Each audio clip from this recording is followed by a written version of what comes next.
Olá, tudo bem? Obrigado pela sua audiência mais uma vez. Estamos aqui em mais um episódio do nossa Conversa Política. Essa segunda temporada nós estamos trazendo esses nomes que estão se apresentando para a cidade de Manaus. E hoje nós estamos aqui com a Carol Braz, que é da área do direito, que é uma defensora dos direitos humanos, é defensora pública, foi juíza. Acho que passou pela polícia também, não foi? Também, Tem uma passagem pela escrivã. polícia. Comecei como escrivã de polícia civil. E aí eu queria lhe perguntar, Carol, você já se acostumou com esse ambiente da política? Olha, realmente, a gente que vem de uma carreira pública, de uma carreira de muito trabalho, de muito estudo e sempre de trabalho com o público, é um pouco diferente nós estarmos num ambiente político onde existe uma disputa e nessa disputa muitas vezes a tentativa de derrubar, de prejudicar, é algo que a gente já sabe que existe, mas é algo que causa uma certa decepção. E é isso que eu queria, é nesse ponto que eu queria chegar, porque assim, a sensação que eu tenho é de que quando a gente tem uma carreira resolvida profissionalmente, a gente faz, assim, eu conheço várias pessoas que fazem concurso e acabou, resolveu a vida, vai viver a sua vida, vai exercer a sua função, mas assim, quando você pega e traz isso da política para dentro da sua vida, você meio que coloca em risco um pouco essa tua paz, né? Com certeza. Você se sente hoje assim? Eu sinto que eu estou completamente fora da minha zona de conforto, porque se eu puder trabalhar dentro da defensoria, minha carreira, que eu já tenho o meu salário, eu já tenho a minha estrutura jurídica, familiar, é o meu porto seguro. Mas, quando a gente recebe uma proposta para participar de uma secretaria de políticas que eu sempre cobrei, eu cobrava direitos para as mulheres, direitos para as crianças, para os idosos. Quando eu recebo o convite, venha ser secretária de Justiça, aquele foi um momento decisivo, onde eu defini, eu vou continuar a minha carreira, onde eu já estou tranquila, ou dou esse passo dentro da vou política. aceitar esse desafio. Então, eu não podia ser hipócrita de cobrar políticas públicas e ter a oportunidade de executar essas políticas e me omitir. Então, naquele momento eu disse, se eu vou, e eu sabia que eu não ia deixar de aceitar o desafio, porque a gente gosta de desafio, então eu vou, mas eu vou de corpo inteiro. Eu vou realmente para fazer diferença. E foi nesse momento que acabou que a gente conseguiu realmente assumir a secretaria e transformar a secretaria, que era uma secretaria pequena, sem orçamento, numa secretaria que realmente trouxe muitos resultados positivos para o governo. Pelo pouco que a gente conversou, eu já consegui entender que você é uma pessoa que trabalha agregando, né? E eu acho que isso é uma das, digamos assim, uma das qualidades que nem todo mundo tem. Essa que é a grande verdade. Mas a política, né? E eu queria insistir um pouco mais nesse tema antes da gente passar para outros. A política ela é um pouco traiçoeira, né? Ela traz uns dissabores. Você mesmo já foi vítima de notícias, com certeza, que não são tão palatáveis, tão agradáveis. Aí o que eu quero... Assim, na verdade, eu tenho uma certa... Assim, a gente trabalha com comunicação, mas assim, quando você vê o seu nome envolvido em alguma notícia, o sentimento é diferente de quem faz. E eu queria saber se você já se acostumou a ver seu nome em notícias, tanto positivas quanto negativas também, né? Porque isso é uma coisa que a gente estava conversando. Você acorda de manhã, tá tudo bem, de repente, você olha, putz, me colocaram aqui, como é que tá isso na sua cabeça hoje? A gente que tem uma ficha limpa, um nome limpo, uma carreira jurídica e tudo que eu tenho é a minha moral, o meu trabalho, o meu nome. É extremamente revoltante e principalmente a matéria que foi veiculada de uma denúncia que eu estava trabalhando. Não é uma denúncia de que eu desviei dinheiro, não é nada disso, é uma denúncia de que eu fiz trabalhos, eu entreguei alimentos pela secretaria. Então, ao exercer o meu cargo de secretária, a secretaria fez a entrega de alimentos, álcool, máscaras, durante a pandemia.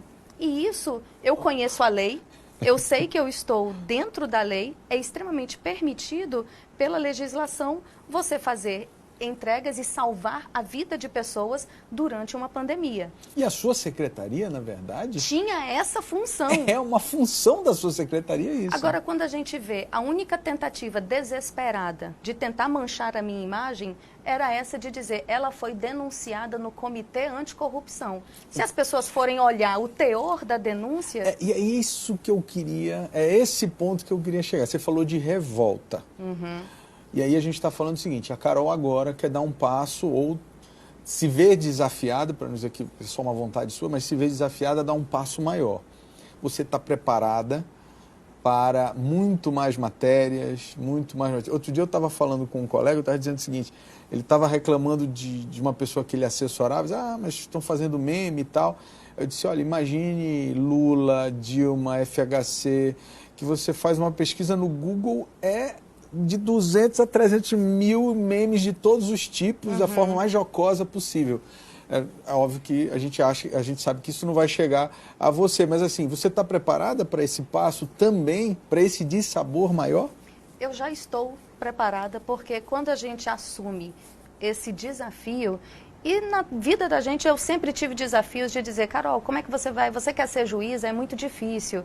Eu digo, não, é difícil, mas eu vou estudar e vou me dedicar, vou conseguir. E consegui, tudo que eu consegui foi graças ao meu trabalho, ao meu esforço. E essas situações, eu digo, quanto mais me batem, mais eu vejo o quanto eles estão incomodados com o meu trabalho. Porque me bater, porque eu fiz entregas no exercício da minha função de secretária, eu pergunto, onde estavam os que me bateram? Acaba sendo um elogio, né? Porque você está dizendo... Eu disse, eles estão divulgando o meu trabalho. Na denúncia tem lá tudo o que eu fiz. Eu disse, nossa, eles foram muito... pesquisaram bastante, eles sabem bem tudo o que eu fiz. E tudo que eu fiz, eles tentaram usar contra mim. Eu digo, interessante, era para todas essas pessoas terem colaborado. Nesse momento de pandemia, se todos tivéssemos nos unido para salvar vidas, para ajudar as pessoas que estavam precisando, nós teríamos tido uma resposta muito melhor. Então, faltou solidariedade. E esse é um outro exemplo, né? Que eu acho que a gente pode falar aqui dessa, digamos assim... desse perfil de quem atua dentro da política, né?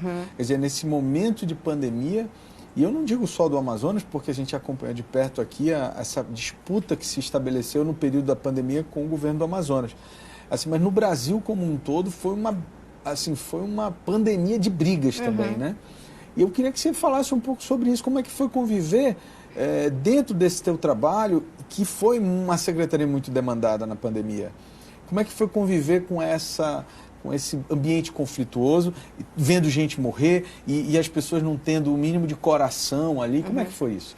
A Secretaria de Justiça coordenou toda a pauta social do Estado durante a pandemia.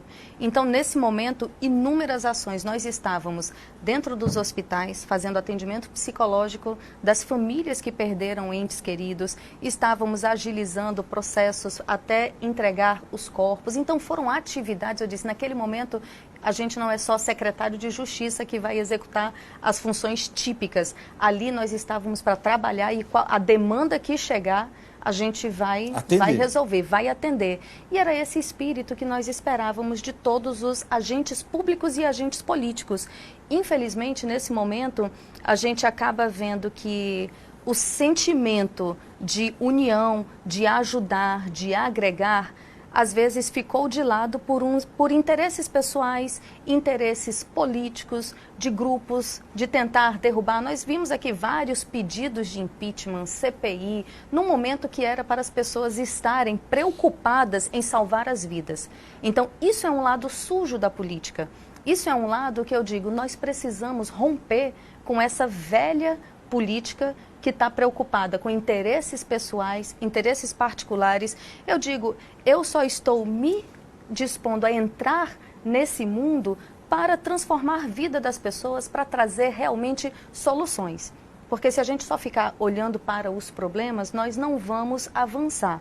E realmente, quanto mais eu vejo as velhas políticas, velhas raposas, me batendo porque eu trabalhei, eu digo, nessa hora eu vejo que realmente está na hora de mudar e isso me dá mais ânimo, mais energia, mais vontade de realmente dizer, vocês vão realmente agora aguentar porque eu vou entrar. Eu tenho um nome limpo, eu tenho um passado limpo, eu tenho histórico de trabalho. Então, é o meu trabalho que fala por mim.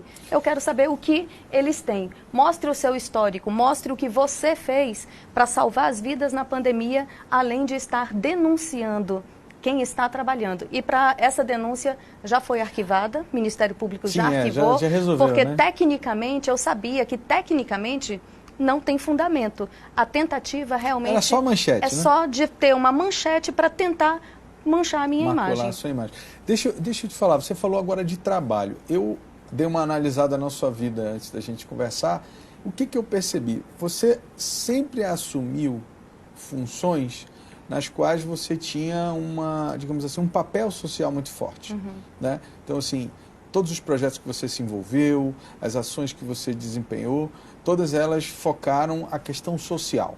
Né? Projetos dentro da defensoria, implantação de delegacias, todos voltados para essa preocupação muito social, etc, etc.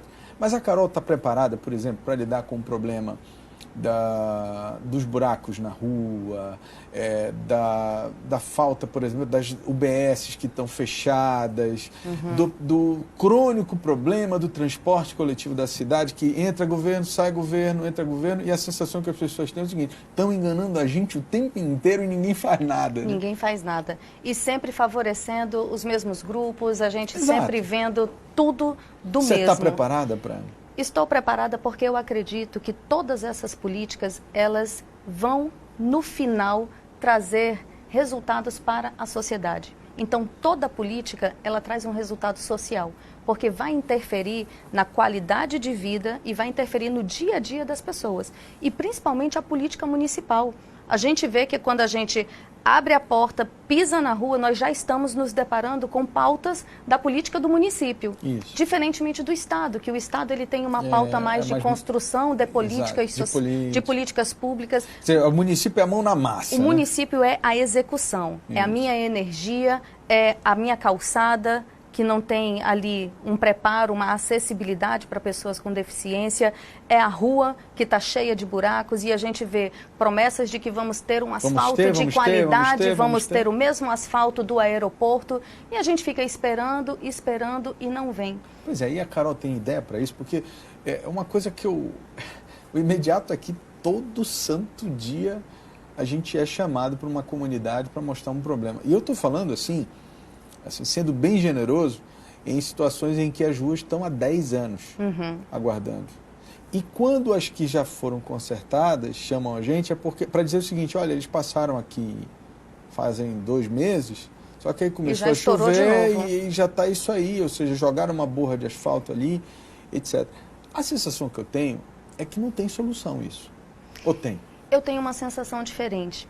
A sensação que eu tenho é de que as coisas são feitas sem se preocupar com o resultado final. É tudo sendo jogado para que você garanta interesses não republicanos e acaba que a população fica sendo prejudicada. Você fala o quê? De corrupção? De corrupção. Se a gente for jogar abertamente, desvio de dinheiro, corrupção, o asfalto que era para ser de qualidade, você paga por um asfalto de qualidade, você vê que é feito... Nada, você não tem nem a espessura, nem a qualidade, nem o material do que estava no contrato. Então eu digo, como eu venho da carreira jurídica, eu sei como esses contratos têm que ser fiscalizados, como os contratos têm que ser executados e toda a punição para quem não executar o contrato da forma adequada. Então, é tudo uma questão de interesse. Se você realmente quer fazer funcionar, vai funcionar. E nós estamos, nesse momento de pré-campanha, com uma equipe fazendo todo esse planejamento, além de nós estarmos direto nas comunidades, trazendo essas demandas, trazendo essas pautas para que a construção do nosso plano de governo seja uma construção coletiva. Porque quem sabe onde o calo aperta, quem sabe onde está a ferida, onde está doendo na saúde, é aquela mãe, aquele pai que procura uma UBS e a UBS está fechada. que procura uma casinha da família e não tem atendimento porque não tem médico. É uma mulher que precisa fazer um exame transvaginal, fazer uma mamografia e que não tem mais, espera meses, e que nós tínhamos 3 carretas trabalhando, indo de bairro em bairro fazer esses exames e que hoje não tem mais. Então, as nossas políticas, o que eu vejo hoje é que no município, em vez de nós crescermos e avançarmos, melhorarmos, nós estamos perdendo conquistas que foram alcançadas. Então, são casinhas fechando, médico da família que não funciona mais, as mulheres não têm mais as carretas para fazer o atendimento das mulheres. Então, essa política, em vez de crescer e avançar, ela está simplesmente murchando e regredindo. Agora, Carol, a gente ouve você falar assim e eu tenho certeza que quem está nos assistindo vai ter a mesma dúvida. Como convencer essas pessoas que estão nos assistindo de que o que você não está falando aqui não é só discurso? Explico, e já explico. É porque eu acho que as pessoas estão um pouco cansadas e você sabe disso. Você deve estar visitando os bairros, você deve estar ouvindo isso, né? Como convencer essas pessoas, tipo, olha, quando eu digo que eu vou fiscalizar contratos, por exemplo, eu vou fiscalizar os contratos. O que a gente pode dizer para essas pessoas? Olha, eu sou diferente, enfim, eu não sou só uma pessoa inteligente, eu realmente vou fazer. Excelente. Essa é uma pergunta que sempre me fazem nas comunidades. E a primeira coisa que eu explico, eu não sou política. Eu sou uma mulher da carreira jurídica que tem uma vida de trabalho e que no momento que eu tive a oportunidade de executar políticas públicas, eu vi que eu tinha 2 opções. Ficar sentada na cadeira, que o salário ia acontecer do mesmo jeito, ou meter a mão na massa e ir lá fazer.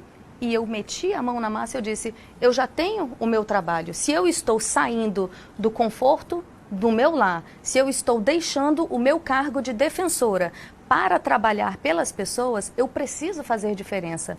Então, entrei na secretaria, consegui em 1 ano executar 90% daquele plano de governo das políticas para as mulheres que tinha sido elaborado. E isso me mostrou o quê? Quando a gente quer, a gente faz. E é uma secretaria que não tem muito orçamento, né? Uma secretaria sem orçamento que eu precisei articular com o governo federal para trazer muita articulação. E quando a gente busca parceiros, a gente encontra pessoas que querem fazer também. Então, é necessário ter essa capacidade de agregar, articular, trazer parcerias. E eu te digo, Álvaro, se hoje eu quisesse manter o meu salário, eu ficava como defensora, trabalhando dentro do meu horário de expediente, num trabalho que eu sou muito feliz, porque eu amo a Defensoria Pública, mas tendo a chance de fazer, vendo que quando eu tive a oportunidade, dá para fazer, é isso que me motiva a realmente dizer, gente, vamos romper, vamos trazer quem é ficha limpa, quem tem competência, mostra que tem trabalho, que sabe fazer e, principalmente, que quer fazer. Porque não adianta saber fazer e não ter essa vontade de fazer. A vontade, né? Essa vontade é o principal. E eu digo, tudo que eu tenho é o meu nome, a minha honra.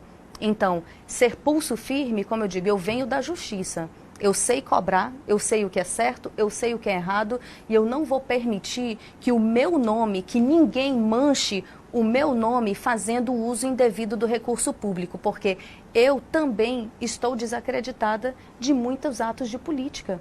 Então, eu nunca fui política, não queria ser política, mas se eu não aceitar esse desafio agora, eu vou continuar sendo governada por pessoas que não querem fazer diferença, por pessoas que querem continuar trabalhando o dinheiro público, a máquina pública, como se fosse uma extensão da sua casa.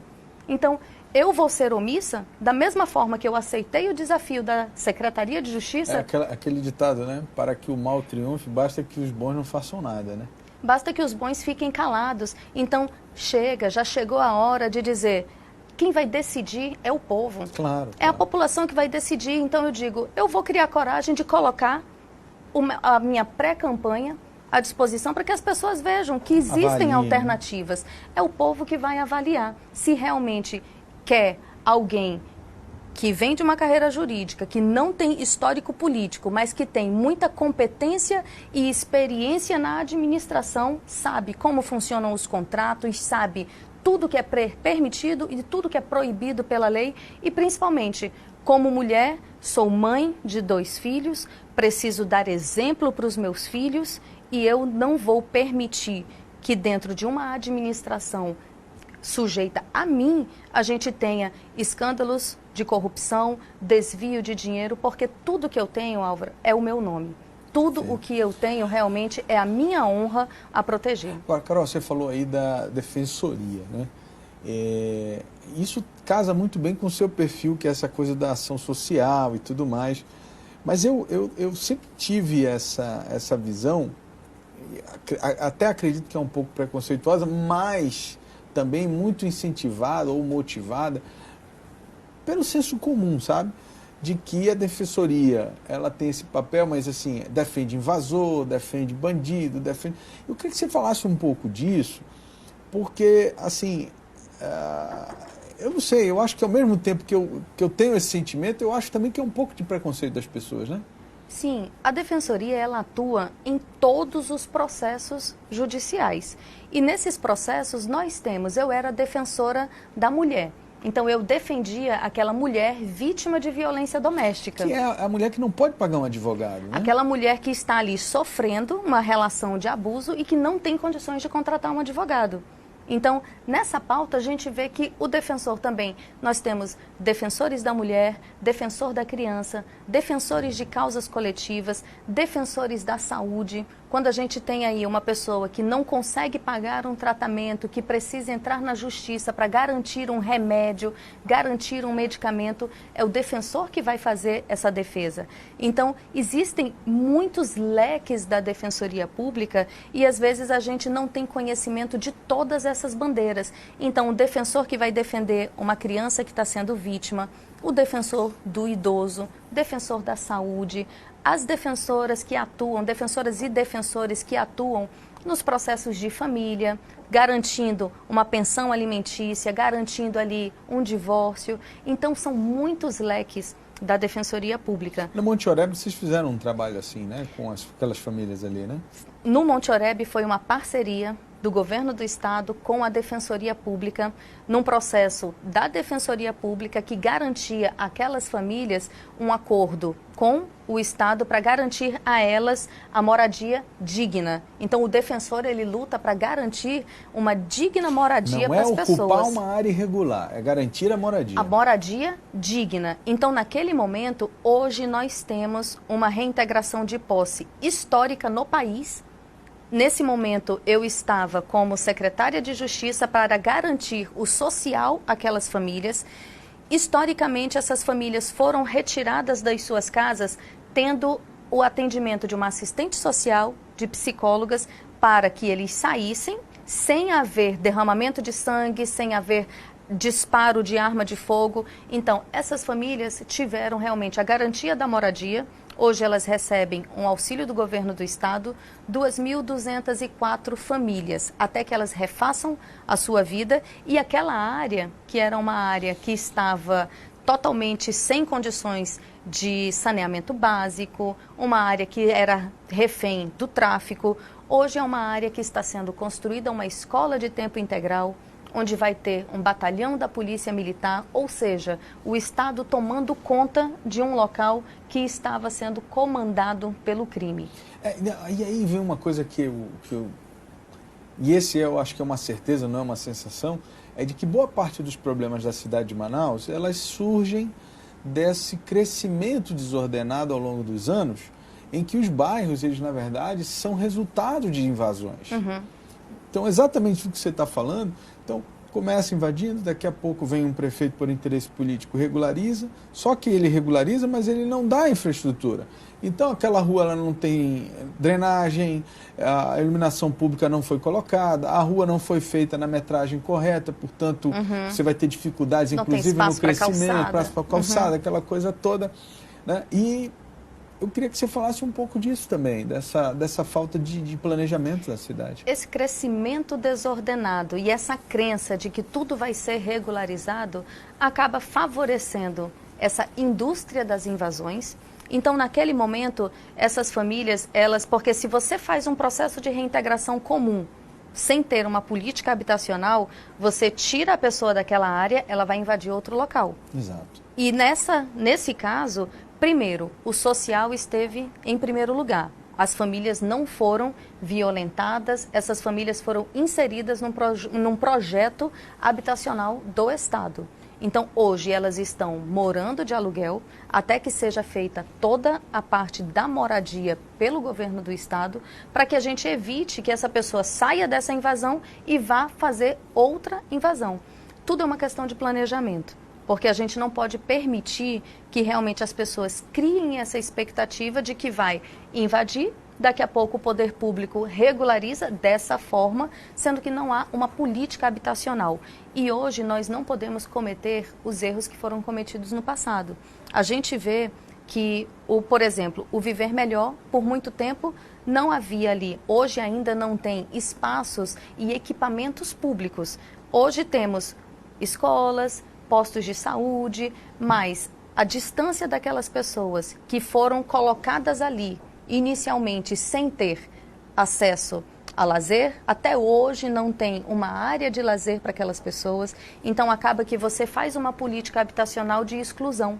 E hoje nós temos espaços dentro das cidades que precisam ser ocupados, mas que precisam ser planejados. Então, esse planejamento não mais de exclusão social, e sim de inclusão dentro dos espaços hoje já existentes, utilizando uma política realmente habitacional, onde se pode e se deve haver projetos de inclusão.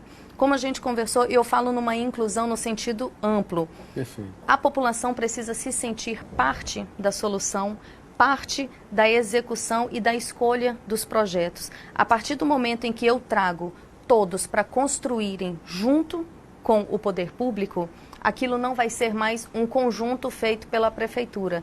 É um conjunto que foi feito por todos nós. Isso eu incluo utilizar a mão de obra para que a gente traga essas pessoas, para que eles mesmos façam a construção dessas casas, que eles participem de cursos. Ele vai fazer aqui um curso de pedreiro, vai se qualificar, ter uma missão, vai ter ali a sua função, o seu trabalho, e vai participar dessa construção, dessa nova política de moradia. Você não acha meio utópico esse pensamento coletivo? Eu acredito que realmente nós podemos, sim, trazer as pessoas para participarem do processo, de uma gestão participativa. E o que eu defendo? Que se nos bairros nós tivermos, o nosso orçamento ele não é suficiente, os recursos são finitos. Não, eu digo assim, por exemplo, você fala em contratar a mão de obra do bairro. Eu acho isso muito bacana. Uhum. Mas legalmente teria que ter uma legislação, no meu entendimento, que determinasse que essas empresas que ganharam um processo licitatório tivessem a obrigatoriedade de contratar mão de obra local ali. É nesse sentido que você fala? Nesse sentido. Porque o que nós vamos fazer? Nós vamos trabalhar as parcerias. Da mesma forma que eu vim trabalhando na secretaria, parceria governo federal, governo municipal, parceria entre as secretarias, parceria entre os poderes, parceria com o Ministério Público, Defensoria Pública, Judiciário, a gente vai trazer para dentro desse processo todos. Como eu comecei, os recursos são finitos, as escolhas têm que ser compartilhadas. Então, não é a prefeitura que vai determinar qual é a obra que vai ser naquele bairro. A gente vai ter um apoio e uma participação da sociedade local efetiva. A partir do momento que escolhemos o que vai ser feito, então agora nós vamos ter a participação da mão de obra, porque hoje a grande demanda é por trabalho, emprego e renda. E a gente precisa realmente fazer circular dinheiro dentro dos bairros, dentro da comunidade, empregando o pedreiro, o pintor, o encanador daquela comunidade, utilizando a mão de obra das costureiras do bairro para a produção do fardamento escolar. A gente precisa fazer o dinheiro circular, porque senão sempre vai ficar o recurso apenas na mão de grandes empresários e o social não sendo aproveitado. A gente precisa fomentar as empresas, fomentar os trabalhos para garantir, eu digo hoje, A gente precisa trazer toda a iniciativa privada, valorizar o comércio, valorizar a nossa indústria, que precisa de total investimento, mas também valorizar que a melhor política social é garantir a essas pessoas uma carteira de trabalho assinada. E aí você entrou numa coisa que eu acho que está na pauta do momento, que é a questão da economia. Nós viemos aí nesse processo de pandemia, não é de hoje que a cidade de Manaus discute, ou pelo menos tenta discutir uma solução diferente da Zona Franca. E no meu entendimento, e aí é um entendimento particular, o próximo prefeito ou prefeita vai ter um desafio muito grande, que é tentar estabelecer uma nova matriz econômica para a cidade, não para o estado, mas para a cidade principalmente. Você consegue visualizar, caso você seja eleita, um projeto macro de economia para que a gente, de repente, busque uma solução diferente dessa da indústria tradicional? Ou você acha que isso, na perspectiva do mundo de hoje, do cenário que se tem hoje na cidade, é impossível? Não, é preciso, com certeza, diversificar e garantir também outras fontes de investimento na nossa cidade. A gente precisa, nós estamos aqui dentro de uma cidade rodeada, incrustada na floresta, onde todo mundo está olhando. A gente viu agora na questão das queimadas o quanto o mundo está de olho no nosso estado e na nossa cidade. Então, esse mesmo mundo que consome a tragédia das queimadas é um mundo que também tem curiosidade de conhecer como funciona. Então, realmente é preciso incentivar e trazer, mudar essa matriz, acrescentar mais formas de trazer empregos, garantir a renda, Você trabalhar. Já tem alguma coisa? Nossa equipe está planejando, a gente está com toda uma equipe planejando todas essas áreas essenciais para que a gente possa realmente apresentar esse plano completo, um plano de governo realmente firme e forte para a nossa cidade, para que a gente mostre realmente que dá para fazer, que não é algo utópico. É mostrar que realmente, olha, esse é o caminho e eu tenho coragem de romper com alguns padrões que já foram estabelecidos e nós vamos realmente implementar mais uma matriz econômica para a nossa cidade. Agora, Carol, a gente já está caminhando aqui para o final da nossa entrevista. Você foi escolhida, né, a primeira presidente do seu partido na municipal, agora recentemente, inclusive, e é o Partido Social Cristão. Aí me veio essa questão dessas minorias que tão se fala hoje, né? Eu queria que você falasse um pouco qual é o seu pensamento em relação a essas minorias, a essa questão de religiões e tal. Como é que você pensa? Eu já até imagino pelo seu perfil qual é o seu pensamento, eu queria que você falasse um pouco para as pessoas. Muito bom, a gente percebe realmente, a gente até vinha conversando antes, o quanto eu acreditava que nesse momento de pandemia, eu acho que ficou uma lição divina para todos nós. Todos somos iguais, branco, preto, o cristão, o ateu, católicos, ubandas, todas as religiões. O que acontece? Ricos e pobres sofreram e morreram do mesmo jeito. Hoje todos estamos aqui vivos graças à misericórdia do Deus em que acreditamos. E mostrou que todos somos iguais. Então, o cristianismo é você amar o seu próximo, independente da religião, independente da orientação sexual, independente da cor da pele. Então, realmente eu espero que a raça humana evolua para a tolerância. Infelizmente, vimos um caso absurdo do racismo nos Estados Unidos, vimos alguns casos aqui no Brasil de total intolerância, tanto religiosa quanto a questão do racismo. E hoje eu acho que não existe mais espaço para isso. Depois de passarmos por um momento em que todos tivemos e ainda temos medo de morrer, porque ainda estamos vivendo um momento de pandemia, é hora de pensar que estamos aqui, que todos somos iguais, todos precisamos nos respeitar. Então, questão de raça, gênero, cor, todos somos iguais e todos merecemos respeito. Você fala iguais no sentido que eles precisam se respeitar, que não há diferença, né, entre eles, que há espaço para todo mundo, né? Há espaço para todos e que precisamos conviver em harmonia. E precisamos amar uns aos outros. Então, não tem diferença de religião. Eu sou da minha religião, respeito a sua religião. Eu sou branca e sou igual ao negro, ao índio, todos juntos. Nesse final de semana eu estive numa conversa ali com negras, indígenas, e é tão gostoso quando a gente consegue trazer essas diferenças que no fundo mostra ali que todos viemos da mesma matriz, né? Somos todos seres humanos e que precisamos todos nos respeitar. Então, para mim, é muito gratificante estar no Partido Social Cristão e trazer esse cristianismo que é o cristianismo do amor ao próximo, do respeito, da igualdade e da inclusão de todos. Somos todos seres humanos e todos merecemos respeito e precisamos respeitar o próximo. Carol, para a gente encerrar, você já se deu conta de que, caso você venha a ser eleita, você vai ser a primeira prefeita mulher Ou isso, essa coisa do rótulo da mulher e tal, isso também tem que ser combatido? Que a igualdade, ela tem que ser...